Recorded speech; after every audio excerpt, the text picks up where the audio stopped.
So over these years of me growing up and jumping from 8th grade to 12th grade, I've went through all sorts of ups and downs, from whether it be physically or mentally,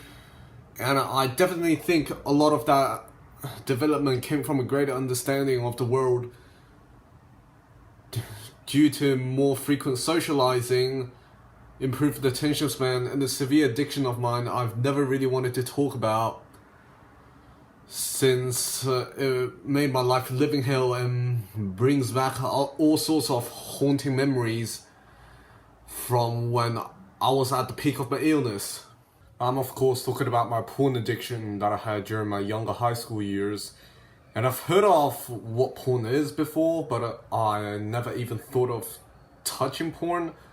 until year 7 began for me. And since I go to an all-boys high school, interaction with women my age was pretty much not a thing for any of us. So I definitely think that desperation for female interaction was a contributing reason for me getting into porn in the first place. And I probably don't need to explain why quitting porn is not as simple as just waking up one day and deciding you're not going to masturbate to Mia Malkova. Instead, it was more so a gradual realization of realizing the true side effects that porn is having on me, how I relate to those side effects, and how I know it would affect me for the worst. It's been well over a year since I've quit and made the decision to condemn porn, only because it felt good. But it wasn't until recently that I truly started to understand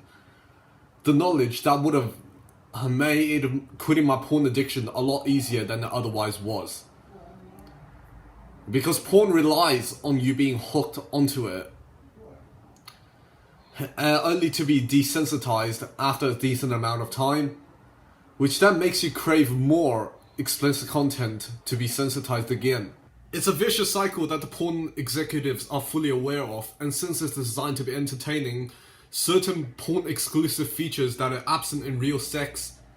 gets associated with real-world intimacy, which corrupts our understanding of what sex is really like and what sex should be like. Attributes of women in porn, such as being degraded, humiliated, and dehumanized willingly, would also be associated with your average healthy woman, which would lead to you associating degeneracy you see on the screen with every woman you encounter, since once again your brain would be too desensitized to even tell the difference between real-world feminine behavior and acting. Such significant influence that porn could have over a man's view of a woman can definitely change an intimate relationship for the worst, which is why we need to stop seeing porn as just another form of entertainment media and actually try to fully understand it for what it is. Nothing but pure degeneracy, because when you're not horny and actually try to see porn from an objective point of view, then it becomes pretty apparent of how creepy porn is. Just think of it. Men and women willingly lowering their standards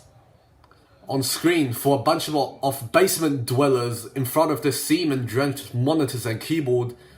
since they're way too incompetent to do anything about their loneliness. All the while, the true masterminds behind these disgusting pieces of media get rich off ruining men's and women's mental health.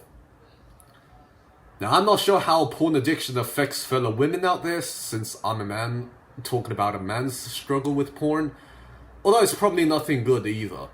So if you have your own story regarding this topic, feel free to comment it below, because I'm using this video as a way to reach out to people who feel the same way as me, and also to those who wish to fully understand the effects of porn in order to more easily quit.